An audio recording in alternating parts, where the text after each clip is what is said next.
An artist creates art, expressing emotions and ideas through various mediums like painting, music, and dance, while an artisan crafts items with both function and beauty, focusing on skill in traditional techniques such as pottery, jewelry, and furniture making. Artists emphasize creativity, while artisans prioritize craftsmanship.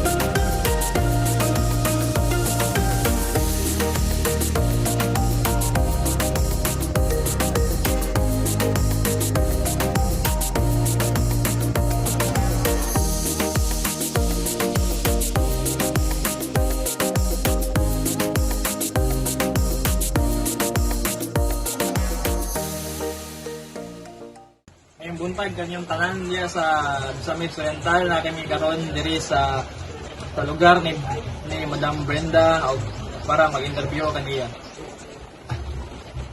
Madam Brenda, what is your background? My background is River. My background, my name is Brian Roy Tagarao, also known as Brand Damage. I am currently vlogging my daily activities. So I'm a vlogger, influencer siguro. Di ko alam kung bad or good influence. And then I'm a host, comedian, and an actor at the same time. Does your work aim to say? Siguro because I'm an actor or artist at artista ako na nakita sa and I'm a comedian, so maybe yung ko is pagpapatawa ng mga tao. Yes. And then inspiring some people na medyo gusto din pumasok sa industriya, so influencing other people and inspiring them, saka yung pagbibigay ng ngiti sa mga tao, lalong-lalo na sa mga stress and mga OFW talaga, kasi yun talaga yung parang yun na yung goal ko in life. Wow, pagaling. Number Who are your biggest influences? Sa related sa work ko as an actor or comedian, siguro mayroon akong nilook up to, mayroon akong mga nagpapa-inspire sa akin or gusto ko maging ganyan, kagaya kina Vice Ganda. Hindi naman gusto ko maging ganyan lang, pero iniidolo ko sila yung gaano kagaling kasi related sa ako bakla, tapos komedyante siya, komedyante dun sa linya ng paging komedya si Vice Ganda. Pero yung influence ko talaga as an actor talaga is yung panonood ng mga movie dati nila ni Miss Jody Ann Santos. Yun, namula talaga ako growing up talaga when I was a child talaga. Yun talaga yung mga teleserye nila, Miss Jody Ann Santos, Claudine Barreto. So yun yung nag-influence sa akin para mas magkaroon ako ng pangarap na maging artista kung saan ako ngayon. Ngayon pala kasi ganda mo na sa Julia Barreto. Tabaraw.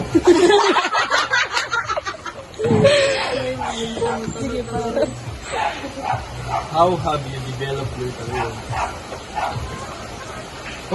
Nag-umpisa ko before ko nag-artista, nag-collector muna ako, trabaho sa bakery, namaligya og mais sa Quiapo, sa Tondo, hanggang sa nagpumasok ako sa mga indie films, tapos nagteatro, hanggang sa nag-stand-up comedian, then nag-Japan ko as entertainer, then dito ko nakilala as vlogger dito sa social media. Paguli na ako, medyo na-instant celebrity ko as kanang sa social media, and then napasok ko yung Showtime and then Pinoy Big Brother. So, doon nag-start yung happy career ko. So, how do you seek out your opportunities? Wala, talagang pag mayroon talagang opportunity talaga, sabi nga nila kung gusto mo talaga, focus on it para makuha mo talaga towards your dream. So, huwag mong hayaan ang opportunity yung maghanap sa'yo. Dapat ikaw yung maghanap ng mga bagay-bagay. Dapat you set up your mind kung ano talaga yung goal mo and then focus for it para makuha mo yung mga opportunity na meron. Kasi, mga opportunity, marami, lahat tayo may opportunity talaga. Meron tayong mga chances sa lahat ng mga, in all aspects in life. Pero it's up to you kung paano mo isa-set yung goal mo, kung alin yung gusto mo.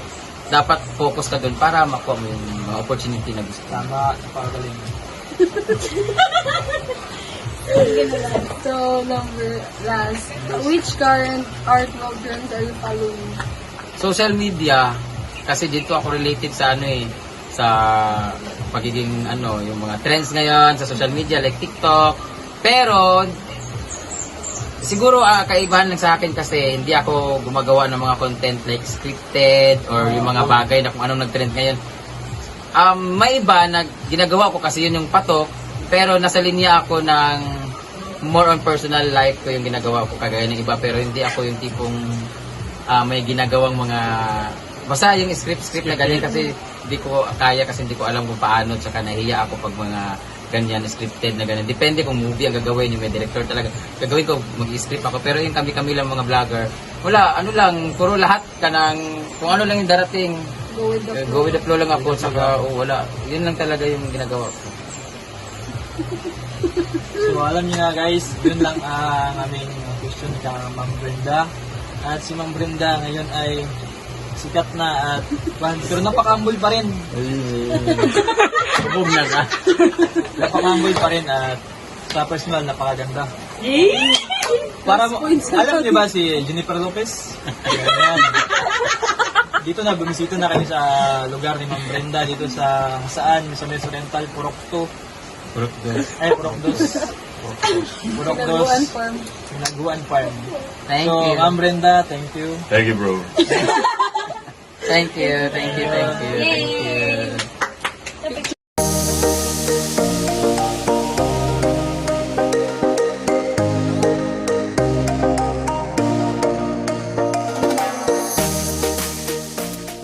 Hey guys! My name is Marnie A. Dorato. Edla Rose de Rosario. We're here on Si Hayon Santa Cruz, Taguluan, Misamis Oriental. Good afternoon everyone. So namin diri karon sa Denmark Furniture para mag-interview sa isa ka furniture na kailangan na mo sa among project. So sir, namin isa ka ay namin 7 ka interview para sa among project. So our personal background. Okay, good morning everyone. Anyway, ako rin si Denmark. Furniture. Ito ka owner ani nga store na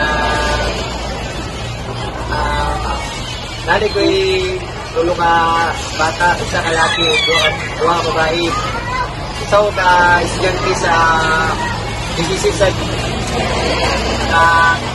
nakatungtong yung ko fourth year college pero undergrad lang. Ang akong course is BSBA ako. So, ano ni karon mo niya mong source of income ang furniture.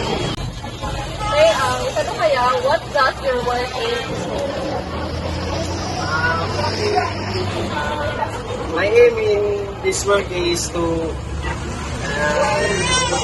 ginawa gamay ang ginabuhi anang makasustain mi sa mga pangadlaw-adlaw nga expenses kuhaan gamay ang lifestyle guys mo usbag gamay. Ang ikatulong ka pangutana yan, how does your work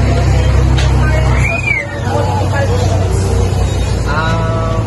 For me, as a business, my current social or political issues, it is advantage for me na I am the owner of the business, so I have time freedom, and my income is not fixed income, unlike when you are working in company. Just like that, guys. Now, first na pangutana yan, who are your biggest influence sa iyong business career? For me, my biggest influences in this business is my parents. Why? Because my parents is the root. Kung sila, ang akong parents mo iugat aning business, nganong na-influence ko ani to pursue and to kanang ma-continue ang ilang legacy as a business furniture. So sila gyud ang sinugdanan gyud niya ba? O sila ang ugat yun. Nas asa yung mga parents ka? Ang akong papa ko na nakapatay na. Ang akong papa ko na. Kami may itso. Kanya-kanya eh, pero same business lang. Murag kung pan business ba. Okay, ang alone ay mga question niya kay. How have you developed your career? For me, I developed my career in furniture business is through experience. Without experience, I can able to do I can able to make this as my business. And the second one is research. How do you seek out opportunities? How do you seek out opportunities? For me, first is this, kani mo siya nga business guys, dili ni siya kanang simple lang or basic lang ni siya nga business. Like kanang mga sari-sari store, kani siya nga business is very patient ni siya kanang taas kag pasensya ni. Although sometimes na ang mga struggles, obstacles na mabot sa tuwang kinabuhi sa business, but padayon lang dito siya. Positive, think positive, and go with the flow lang. Lagi ang opportunity sana, mabot drop. So, muna siya guys. Dili lang yun sa Dili lang yun siya, step by step. Basta kanuna rin. Plus, which current art world trends are you following? For me, this art is very unique than the other because as you can show the environment of this place, you can see the product. Nasa yung originality. Tapos, kailangan lang ani guys is you have to analyze and para makuha nimo ang design na ano mo gusto. Gusto nimo i-create. Just like in the social media guys nga gina-post nila. Kani ang mga is nasa pagka-similar but not totally nga giawat kinamo sa ilaha. Ang kani ang mga is kagalingon lang ni siya nga kanang diskarte o paghimo. Muna siya guys ang amuang art as a furniture business.